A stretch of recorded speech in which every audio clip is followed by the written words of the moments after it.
د هدایت کړې ده او دا د ټولو نه قیمتي څه دي چې هغې ته زموږ ضرورت دی د مال نه د دنیا نه د هر څه نه زیات ضرورت هغه زموږ هدایت ته دی نو ځکه د الله نه دلته د هدایت غوښتنه شوې ده او چې کله د الله رب العزت نه څه غواړي نو د آخرت غوښتنه د الله نه ډېره کوه او دغه شان په دین کې د ترقۍ غوښتنه ډېره کوه ځکه چې د بعضو خلکو صرف غوښتنې چې هغه د دنیا سره تعلق ساتي قرضې دي او مسلې دي او ګاډی او بچي او ښځه زه دا نه یم چې دا نشي غوښتلی دا هم د الله نه غواړي خو د دې غټې مسلې هغه دي چې هغه دین سره تعلق ساتي د آخرت سره چې کومې خبرې تعلق ساتي نو ځکه دلته سوال هغې د هدایت کړی چې الله هدایت راکړه هدایت هغه هدایت چې یو سړی نیغې لارې ته راوړي دا صرف د الله په لاس کې دی دا ټوله دنیا که راجمع شي او هدایت ورکول غواړي یو سړي ته الله د هغه په نصیب کې هدایت نه لیکلی دا هدایت دته نه میلاویږي او چې الله یې په نیغه لار کې دا ټوله دنیا یې ګمراه کوي نو نشي ګمراه کولی اهدنا الصراط المستقیم وښایه موږ ته لاره نیغه او ځکه دا کله چې تاسو د علماو د تقریرونه درسونه خطبې اورئ او هغه په اوله کې خطبه حاجت وي ان الحمدلله چې وي نو په هغې کې دا خبره ذکر کېږي او دا د رسول صلی الله علیه وسلم رانقل ده قرآن کې دا خبره ځای په ځای ذکر شوې ده چې الله چاته هدایت ورکړي فلا مضل له نو څوک نشته چې دی ګمراه کړي ومن یضلل فلا هادي له او چې الله رب العزت راولګي او څوک ګمراه کړي نو بیا څوک نشته چې دته هدایت وکړي نو توفیق د هدایت د الله په لاس کې ده هر چې انسانان دي لکه پیغمبران علما واعظین بیانونکي نصیحت کوونکي د هغوی په لاس کې دغه هدایت ته چې تا ته لار وښیي بس دې لارې ته راړول د الله رب العزت کار دی نو هر وخت هدایت ته الله نه غواړه هر وخت هدایت غواړه نو دلته سوال دا دی چې موږ سهار ماښام د الله نه هدایت غواړو موږ خو په هدایت یو چې هغه ته په منځ کې ولاړ یو نیغه لار څه ته وایي زه خو په نیغه لار ویمه نو څه به ورته وایي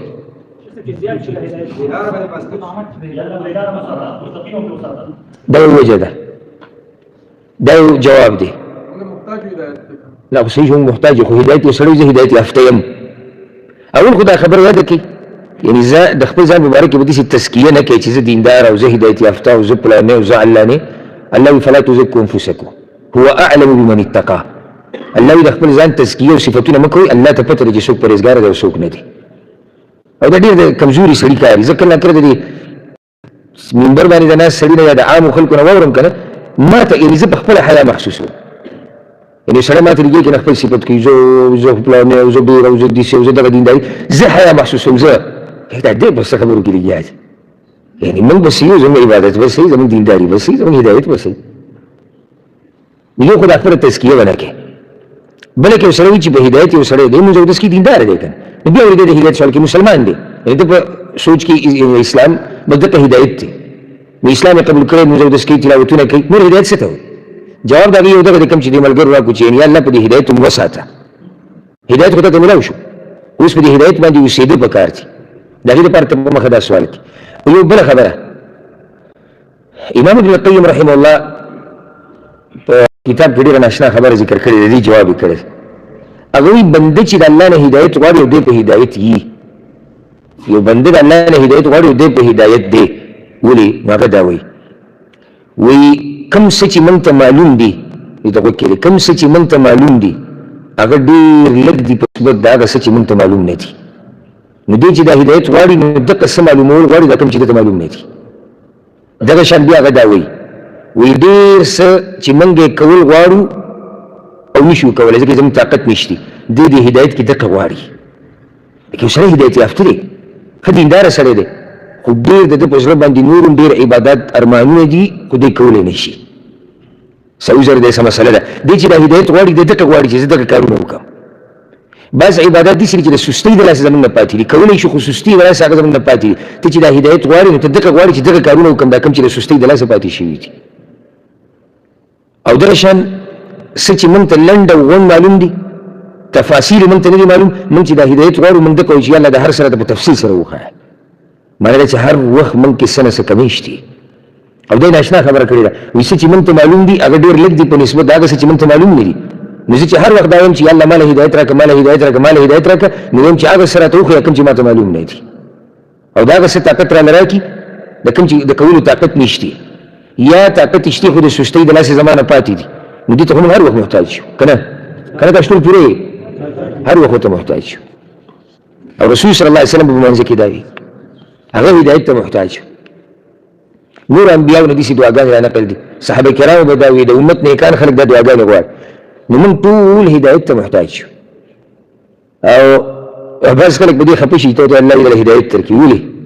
نو د ولې څه جواب دی ټول هدایت ته محتاج اهدنا الصراط المستقيم او خا منت لار نیغه تاسو دا چې کله دا سوال د الله نه کوي کنه مانځي کې نو د زړه نه کوي چې الله ما ته لارو خا نیغه او زما دې زړه ته حق خایا چې جسل بچا د بدن هغه د زړه دی یا الله زما دې زړه ته حق خایا او یا الله ما ته حق راخکارک او باطل راته باطل راخکارک او ډیر خلک په منځ کې دا دعا غواړي اهدنا الصراط المستقيم او هغه په گمراهۍ باندې او دا وی اهدنا الصراط المستقيم او هغه د گمراهۍ په هغه تیرو کې پروت دی چې هیڅ رڼا ورسره نشته وجدا دې چې چرته دا سوال محسوس کړی نه دی او نه کوشش کړی د حق لټول دا شان چې کړه د الله نه هدایت غواړي کنه نو هدایت دا دی چې ته حق پیژنې ورسره حق پرسو پیژنې باطل پیژنې باطل پرسو پیژنې دا بس خلک زمونږ د عوام خو لپاره د بعض مولویانو دا خبره کوي چې دې ته څه ضرورت دی چې ته په منبر باندې چې دا خبره غلطه ده او د پلاني مولوي سره عقیده خراب ده او هغه دي نو دا لازم دی بیانول چې موږ ته باطل پته ولګي باطل څه ته وایي ته چې دا وایي یا الله ما ته لاره نیغه وښایه چې نیغه درته معلومه شي نو کږي به درته معلومه شي که نه ته نه کږي نه معلومې چې څو پورې دي کږي نه معلومې کړي نیغه درته نه معلومېږي دا یاده کړه نو دا د بعضو هسې پته وي چې دا فلسفه د کوم ځای نه راوړې ده او نه عقل ته پرېوځي چې بس رڼا راشي تیاره وي پخپله ختمه شي چا دا خبره ذکر کړې ده ته به لازم د تیاره معلومې د ګمراهي به معلومې چې دا خبره غلطه ده چې زه ځان وساتم نو اوس به ځان ساتي چې ځان دې وساتو ته نیغې لارې ته راواوړېږي دلته دا خبره ورسره یاده کړه دغه شان هدایت صرف د ځان دپاره مه غواړه هدایت د خپلو بچیو دپاره هدایت د خپل مور پلار دپاره هدایت د خپلې ښځې دپاره د خپلو ملګرو دپاره د خپلو خپلوانو دپاره دا د دې ټولو سره ستا خیرخواهي ده او ډېرو خلکو ته خیرخواهي دغه ښکاري چې زه د میاشت په اخره کې 200 روپۍ لګم بس دا ګټه خیرخواهي ده مور پلار له مې کمره مزېداره جوړه کړې ده وخت وخت یې تپوس کوم چې دوایي ته ضرورت نشته بس دا ګټه خیرخواهي ده نه د دې نه ګټه خیرخواهي هغه دا ده چې ته هر وخت الله ته سوال کوې د دوی د هدایت دپاره او د دې دپاره چې الله په دې هدایت مضبوط وساتي ښځه بچي خصوصا بچي ما بل ملګرو ته دا خبره کړې وه چې پروګرام ما دا په ځان باندې یو قسم لازم کړه چې ته په منځ کې په سجده کې خپلو بچو ته په هر منځ کې کم سے کم یو پیر د هدایت سوال د هغوی دپاره کې دا طریقه جوړه کړئ ځکه چې که الله رب العزت دوی ته هدایت نه کوي که نه نو ما ورته که داسې زور ولګوي چې ځمکه او اسمان یو کړو موږ دوی ته هدایت نشو کولی او چې الله یې نیکعمله کړي دا بچي نو مور پلار یې بېدینې او هغه نیکعمله نو ځکه د بچو دپاره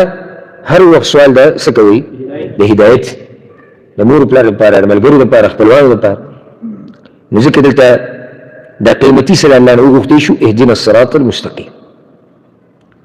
صراط الذین انعمت علیهم لار دا هغه کسانو چې نعمت کړی دی تا په هغوی انعام اوس یو سړی چې د دغې نه بعد دا ولې ذکر کوي تا د الله نه سوال وغوښتو چې الله ما ته څه وښایه ما ته څه وښایه نیغه لاره نو چې کله دی چې د نیغې لارې سوال وکړو نو مناسب دا دی چې ته ښایسته ملګري د دې لارې دپاره وغواړي هر سړی دا غواړي چې زما سره په دې حق باندې په دې دیندارۍ په دې ما سره ملګري وي او چې ملګري سړي سره نو په نسبت د دې چې یوازې دینداري کولو ته اسان بل دا چې خیرخوا ملګري نورې ډېرې فایدې پکې نو ځکه دلته اوس د ملګرو سوال دی چې الله لار د هغه کسانو چې تا په انعام کړی دی د هغوی سره مې ملګری کړه انعام د الله د ټولو لوی انعام الله په هغوی دا کړی دی چې نیغه لارې ورته ښولې ده انعام په الله دا کړی چې الله ترې راضي دی انعام په الله دا کړی دی چې په نیغه لارې ساتلي دي انعام په الله دا کړی چې جنت ته بولي دي او دا څوک دي د دې تفصیل په سورة النساء کې دی ومن يطع الله والرسول فأولئك مع الذين أنعم الله عليهم من النبيين والصديقين والشهداء والصالحين أنبياء رشتيني خلق دیندار شهیدان دا به خلق دي چې الله په انعام کړی نو لار د دوی هغه نیغه لاره ته وښیه چې دوی پرې روان دي د دې دا مسله ثابته شوه چې ته یوازې نه د دې حق باندې او که ته په یو زمانه کې یوازې که نه او په یو علاقه کې یوازې نو دا نسبتاً ته یوازې یا خو زمانه وخت دي سره ته یوازې شوي ګینې په دې لار ډېر خلک تیر شوي دي او ډېر پرې روان دي او ډېر به پرې راځي ته یوازې نه او یا د علاقې په نسبت ته یوازې دې علاقې کې تاسو سره په حق باندې څوک ملګری نشته په نیغه لار ګینې نور خوا او شا کې ډېر داسې شته چې هغه په نیغه لار روان دي نو یوازې نه او دلته دا فایده ده چې کله ته الله نه سوال وکړې نیغې لارې زړه ته یې راغلی چې یاره دا خو به زه یوازې شم کلي کې به څه کوم رسم و رواج سره به څه کېږي مور پلار سره به څه کېږي جواب د هغې دا وشو چې نه په دې لار باندې نور هم ډېر خلک شته یوازې ته نه او داسې نیغه لار سره د اوس نه ده جوړه شوې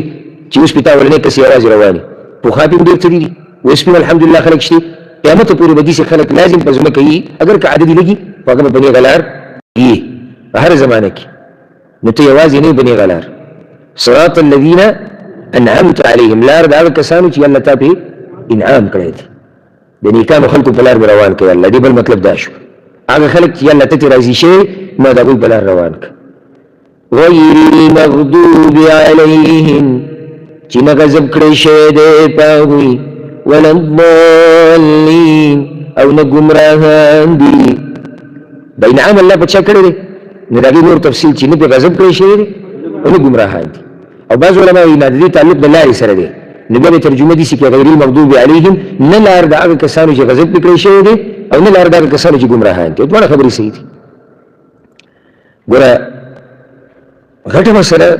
دلته چې کومه غوښتل کېږي د الله نه هغه دا چې یا الله ستا د دشمنانو د لار نه مې وساته نو څنګه کله چې یو سړی مشابهت کوي د الله د دشمنانو سره د هغوی رسم و رواج د هغوی طریقې د هغوی چال چلن او بیا سوال دا کوي یا الله ماته نیغه لار وښایه څنګه تر الله نیغه لار غواړي او ته د هغه خلکو په نقش قدم رواني چې هغه په کبور باندې روان دي دلته دوه قسمه خلک ذکر شو یو هغه چې غضب پرې کړی شوی دی او دویم ګمراهان او دا یهود و نصارا دي او سبحان الله یعنی موږ کوشش دا کوو چې د آیت اولني سره د اخرني سره څه تړون دی او بیا د دې کوم صورت چې موږ ختمو د دې اخرني آیتونو د دې بل آیت د بل صورت د چې کوم موږ شروع کوو د دې د اولني سره څه تړون دی دا وبیانو اونه کې کوم آیت دی الحمدلله رب العالمین څه ترجمه ده ټول د کمال صفتونه الله لري چې پالونکی د عالم دی اوس سوچ دا وکړه چې اولني سر د اخرني سر سره څه تړون دی تړون دی چې ته وایي العالمین عالم نو اخره کې دا بیان شو چې عالم کې یا خو هغه خلک دي چې الله پې انعام کړی دی یا هغه دي چې الله پې غضب کړی دی یا هغه دي چې ګمراهان دي نو تفصیل د عالم وشو نو اولنی سر د اخري سره تړون لري المغضوب علیهم د یهود دي چې په دوی باندې غضب کړی شوی دی او ضالین ګمراهان د نصارا دي خو لازم نه دی چې ته به مراد هم دقه صرف یهود و نصارا نه په دې یهود و نصاراو کې یو صفت دی چې د هغې د لاسه په یهودو غضب کړی شوی دی او نصارا ګمراه شوي دي هغه صفت والا چې څوک وي هغه دې کې داخل دي او حدیث کې راځي د عدي بن حاتم رضی الله عنه روایت دی امام احمد امام بن حبان راوړی دی چې رسول صلی الله علیه وسلم وایي المغضوب علیهم اليهود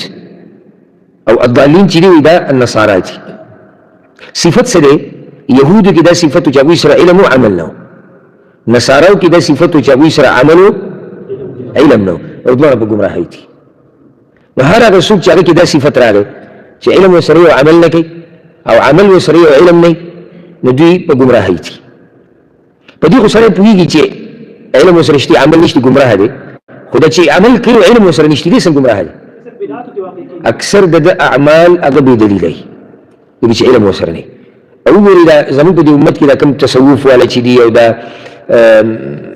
بابا پرست او پیر پرست او دا داسې پسې ورځي بیا دغه خلک دوی اکثر په بدعاتو خرافاتو کې پراته وي وجه دوی سره علم نه وي نو چې علم د سره نه وي بیا به ته ګډوډ روان یې دا اوسه پورې یعنې موږ پښتنو باندې به نظر واچو زموږ پښتانه الحمدلله هغه قوم دی چې د دوی د دین سره یو تعلق دی د مشرانو نه والا او د اوسه پورې الحمدلله اگر که په وخت په وخت په هغه تعلق کې فرق راځي کله هغه تعلق ښه شي او کله هغه تعلق کمزوری شي خو جملتاً پښتون هغه قوم دی چې د هغوی تعلق د دین سره ډېر دی الحمدلله اوس ګوره که زموږ مشران وګورې د هغوی تعلق و دین سره او که اوس زموږ دې نسل ته وګورې نو الحمدلله دوی تعلق دی دین سره خو که تاسو یو خبره کتلي چې پخوا ډېر څه کېدو چې هغه بې دلیله اوس نه کېږي که نه پخوا ډېر څه کېدو موږ یې منو چې زموږ پلار نیکه کړي دي اوس موږ وایو نه دا نشتي نو د دین سره خو تعلق د هغوی مو د دین سره تعلق زموږ هم دی فرق دا دی چې هغه وخت کې د علم خیال دی که نه یعنې دین هغه وخت کې نو خو په دین کې هغوی هغه څه یو ځای کړي چې هغه د دین نه نه وجه دا و چې علم ورسره نه نو که چا ورته هم څه خبره بیان کړې د هغوی بیا عمل کړی دا په دین کې دي هلته یې پوهه نه و اوس د خلکو سره الحمدلله په نسبت د پخواني زمانې شعور ډېر شو علم ډېر شو نو ډېر څه چې پخوا ورته دین ښکارېدو نن دا خلک وایي چې دا دین نه دی ولې دین نه دی علم راغی نو فایده د علم ولیده چې علم د سره وي نو ته به د بدعاتو خرافاتو نه څه بچ به په ډډه به نو دا په یهودو کې یو دغه صفت نصاراو کې یهودو سره علم ډېر زیات دی او په مولیانو کې چې ګمراهي شي په مولیانو کې نو د کې صفت ته چا راشي د یهودو عوامو کې او د پیرانو میرانو کې چې ګمراهي د کې صفت ته نصاراو راځي عمل ډېر کوي کوشش ډېر کوي خو هلته اعمالي بېدلیله دا په ګمراهۍ کې نو الله رب العزت دې دواړو صفاتونه موږ وساتي او رسول صلی الله علیه وسلم حدیث کې وایي دا حدیث امام بخاري امام مسلم راوړی وایي لتتبعن سنن من كان قبلكم شبرا بشبر وذراعا بذراع حتى لو سلكوا جحر ضب لسلكتموه وایي تاسو به د پوخانو په نقش قدم ځئ خامخا به په دې امت کې داسې خلک دي چې هغه به د پوخانو په نقش قدم ځي یو حدیث کې راځي صحابه کرامو یا رسول الله یهود و نصارا یادې وایي نور څوک یادو او دومره به تاسو د هغوی په نقش قدم ځئ چې لیش په لیش سنګل په سنګل به تاسو به هغوی پسې شاته ځئ تر دې که چېرته دوی د خادمۍ دې سوړې ته ورننوتو که نه نو تاسو به پسې ورننوځئ په داسې دور کې چې کوشش د دې ځوانانو د طبقې هغه د تقلید روان دی د یهودو نصاراو د انګریزانو د یورپ د هندوانو په داسې زمانه کې دې سوال ته زموږ ډېر زیات ضرورت دی چې الله موږ ته لار د مؤمنانو وښایه لار د دیندارو او موږ وساته لار د دې خلکو د لار نه الحمدلله مسلمان عزتمند دی په خپل دین باندې په دې دین الله عزتمند کړی موږ ته ضرورت نشته چې موږ د انګریزانو پېښې کوو موږ ته ضرورت نشته چې موږ د هندوانو چلونه کوو موږ سره الحمدلله خپل ثقافت دی موږ سره دین دی موږ سره قرآن دی موږ سره حدیث دی موږ سره تعلیم دنیوي هم شته الحمدلله زموږ خپل کلتور دی که سړی عزتمن که نه عزتمن نو هغه ته د دې خبرو احساس وي چېرته به ته یهودي نصراني انګریز هندو ویني چې هغه د مسلمانانو خاص لباس اچولی یا د مسلمانانو پیښې کې په دې فخر محسوسوي چې ته لیدلی د مسلمان ولې د هغوی په پیښو کولو باندې فخر محسوسوي دا ذلت دی الله یې زموږ وساتي الحمدلله زموږ خپل دین دی زموږ ثقافت دی زموږ کلتور دی موږ مسلمانان یو موږ د الله بندګان یو زموږ د ژوند یو طریقه ده یو رسم موږ سره موجود دی چې په هغې باندې خپل ژوند موږ تېروو نو موږ ته هېڅ ضرورت نشته چې د نورو خلکو نه چل زده کړو بلکې دې خلکو ته ضرورت دی د نورو ته چې زموږ نه چل زده کړي دغه زموږ سره هغه دستور دی هغه کتاب دی موږ سره چې د قیامت پورې څه دي او د قیامت نه بعد به څه کېږي دا ټول پکې بیان شوي دي نو موږ چاته څه ضرورت لرو هېڅ ضرورت نه لرو موږ الحمدلله ښه دلته دا یو غټه فایده یاده کړئ ګوره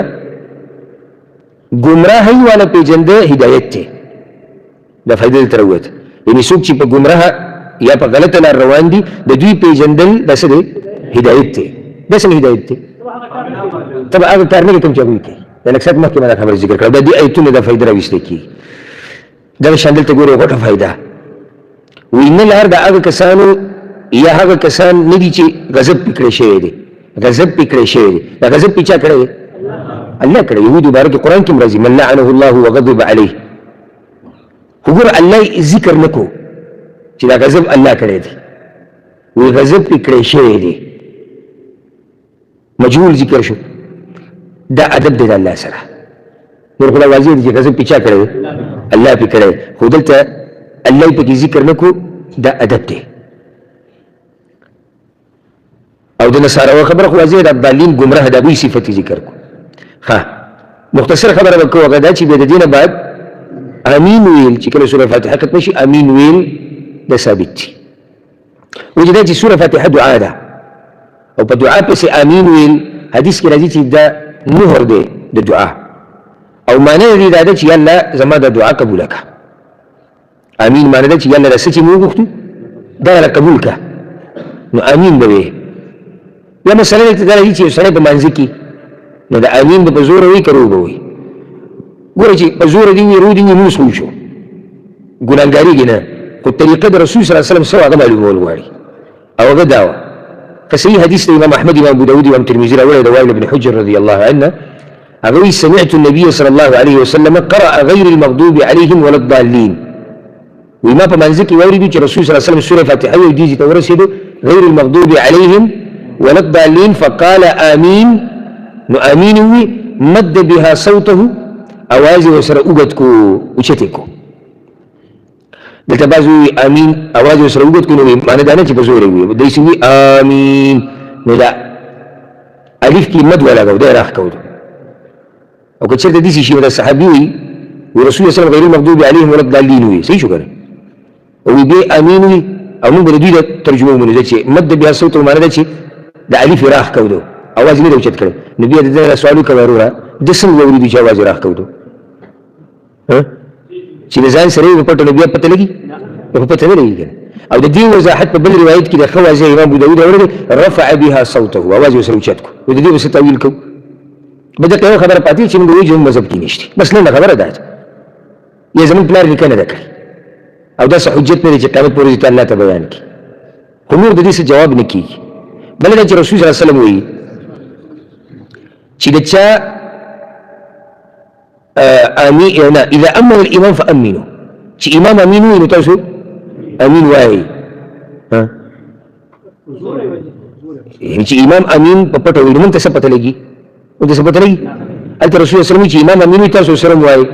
نو خو مونږ ته البته ولګي چې په زور وي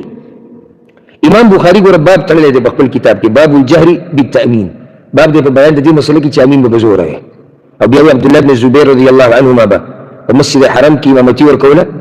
هغه چې وکړ ورته دلیل امین به شاته جمعه به سي امین وي د مسجد حرم به وخوځو په امین سره او امام عطاوي امام ابو حنیفه رحمه الله استاد وي 200 صحابه کرام مریدلی چې به امین په زور وي نو سنت طریقه ده چې امین په زور ویل شي دومره په زور چې دی او خوښه کې د کوم کسان چې د سره ولاړ دي دا شنه چې بالکل ته چلی شروع کی نه دغه مطلب نه دی مطلب دا دی چې دومره به زور وایي چې یو ته وایي ټول ناول او بیا د خوښه کې چې کوم تاسو سره کسان ولاړ دي په دې आवाज ولګي په یو حدیث کې د سم راځي چې رسول صلی الله علیه وسلم چې يهود تاسو سره په دې باندې سکی حسد ډیر کوي رسول صلی الله علیه وسلم يهود تاسو سره په دې امین باندې ډیر حسد کوي تاسو چې به زور وایي نو دې پوری استهزاء او ټوکی کول دا نه دی پکار دا د رسول الله صلی الله علیه وسلم طریقه او عجیب ده چې دغه مليان کوم چې دوی چې امین دعا چې په پټه وړي راخره